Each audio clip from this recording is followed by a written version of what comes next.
Kata Bu Risma, panti jompo bukan budaya Indonesia. Terus budaya siapa dong, Bu?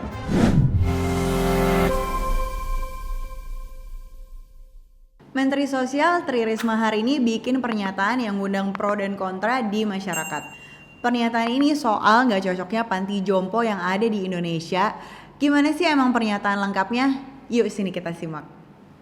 Menteri Sosial Tri Risma hari ini menolak adanya panti jompo di Indonesia karena panti jompo dinilai bukan budaya orang Indonesia. Bu Risma bilang kalau panti jompo itu budaya luar negeri dan tidak sesuai dengan budaya kita. Pernyataan Bu Risma seakan mengatakan bahwa negara kita yang berbasis budaya ketimuran gak ngajarin untuk menitipkan orang tua di panti jompo. Bu Risma juga bilang kalau anak-anak gak boleh menitipkan orang tua mereka di panti jompo karena sama dengan menelantarkan orang tuanya sendiri. Tentu saja pernyataan Bu Risma ini menjadi kontroversi dan mengundang cibiran warganet. Banyak warganet yang menyayangkan pernyataan Bu Risma yang seakan mendiskreditkan panti jompo. Tapi apa iya menitipkan orang tua di panti jompo itu sama dengan menelantarkan orang tua? Mungkin memang ada yang berpandangan seperti itu, banyak bahkan. Tapi apa iya mesti ditolak? Kayaknya sih emang masih banyak ya kalangan masyarakat yang menganggap kalau panti jompo adalah tempat yang menyeramkan. Padahal di sisi lain, berdasarkan penelitian dari Kompas, panti jompo memiliki banyak manfaat positif untuk lansia. Panti jompo memfasilitasi lansia untuk bersosialisasi dengan teman sebaya sehingga lansia dapat menerima dukungan sosial secara baik. Panti jompo juga didesain untuk menunjang kebutuhan khusus lansia seperti pemantauan kesehatan dan aktivitas yang mengutamakan kesehatan fisik dan mental mereka. Berdasarkan penelitian dari Universitas Airlangga, lansia itu merupakan salah satu kelompok yang punya resiko tinggi. Tahun 2019, jumlah lansia di Indonesia mencapai 25,9 juta atau 9,7% dari total penduduk Indonesia. Dan diperkirakan nanti jumlahnya akan meningkat menjadi 48,2 juta jiwa atau 15,77% dari total penduduk pada tahun 2035 mendatang. Karena jumlah lansia bakal semakin banyak, maka penting banget buat memperbaiki maupun menjaga kualitas hidup lansia di masa depan. Misalnya dengan perawatan kesehatan secara rutin, beraktivitas fisik setiap hari, pemberian nutrisi yang seimbang, istirahat yang cukup, juga dukungan emosional dan mental. Dan semua itu bisa kita dapetin di mana? Ya di panti jompo. Jadi jangan bilang ya kalau panti jompo itu nggak penting. Sebelumnya gue udah singgung sedikit soal manfaat positif dari adanya panti jompo. Dan semoga stigma negatif ke panti jompo perlahan menghilang ya. Sekarang gue mau bahas soal perbandingan antara panti jompo yang ada di Indonesia dan panti jompo yang ada di luar negeri. Itu gimana sih bedanya? Yang pasti dari segi harga aja udah beda ya.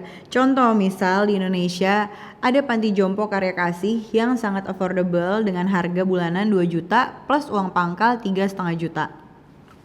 Sedangkan kalau mau yang lebih elit lagi bisa di rukun senior living yang range harganya dari 19 sampai 45 juta per bulannya. Namun harga segitu gak bisa dibandingin dengan panti jompo di Amerika Serikat. Berdasarkan survei Genworth pada tahun 2021, biaya bulanan untuk panti jompo di Amerika Serikat berada di kisaran 7.900 sampai 9.000 dolar per bulan. Itu sekitar 150 juta rupiah per bulan dan bisa lebih mahal lagi tergantung kota di mana panti jompo tersebut berada. Contoh yang paling kondang ya adalah Sarasota Bay Club di Florida, di mana harga rumah jompo di situ sebiji bisa sampai 1, juta dolar Amerika, gengs. Gila abis. Itu tempat udah di pinggir laut, bisa ke pantai, fasilitasnya mentereng. Udah nikmat abis deh buat yang mau pensiun di situ. Jepang juga gak main-main soal expense panti jomponya guys. Menurut sebuah penelitian pada tahun 2023, rata-rata biaya panti jompo di Jepang berkisar pada 300.000 yen atau sekitar 31 juta rupiah. Tapi dari harga emang sih udah kelihatan ya jomplangnya. Pasti fasilitasnya juga beda kalau dibandingin sama yang ada di dalam negeri. Ini juga jadi bukti kalau negara lain udah benar-benar serius untuk memberikan kehidupan yang asik dan membahagiakan buat lansia-lansia mereka. Jujur sih kita ini ketinggalan jauh ya, bare minimumnya aja masih terkadang belum tercapai. Jadi wajar stigma negatif tentang panti jompo pasti selalu ada. Apalagi kalau ngelihatnya ke panti jompo yang masuknya ke golongan yang buruk. Balik lagi ke pernyataan Bu Risma soal panti jompo. Buat gue pribadi, harusnya Bu Risma itu jadi salah satu sosok yang bisa dipercaya oleh lansia-lansia di Indonesia. Sehingga Bu Risma harus bisa dan mengusahakan kehidupan yang layak buat lansia yang ada di seluruh Indonesia. Sebenarnya Bu Risma itu punya peran yang super krusial buat urusan lansia ini. Dan Bu Risma harusnya bisa gunain privilege-nya sebagai menteri untuk menyediakan fasilitas buat para lansia kesayangan kita semua. Kita ngomongin fasilitas yang lengkap dong, mulai dari kesehatan fisik sampai mental. Terus menurut gue Bu Risma juga harus lebih awas dalam mengawasi dana pensiun. Kita pastiin dana pensiun itu benar-benar dipakai buat meningkatkan kesejahteraan lansia, bukan malah lenyap nggak tahu arahnya kemana. Sebagai Mensos, Bu Risma bisa banget loh melakukan inovasi kebijakan yang mendukung lansia untuk punya kualitas hidup yang lebih baik. Dan satu lagi, sebagai Menteri Sosial, Bu Risma harusnya paham soal situasi kebanyakan orang Indonesia yang penghasilannya pas-pasan. Bayangin, mereka aja hidupnya struggling. Gimana untuk ngurus lansia secara optimal? Jadi bukan saatnya buat nyalah-nyalahin. Tapi negara, khususnya Kementerian Sosial, harus hadir buat bantu dan ngasih solusi soal masalah lansia ini. Jadi menurut kalian gimana? Kalian pro panti jompo atau masih satu suara sama Bu Risma? Coba komen di bawah ya.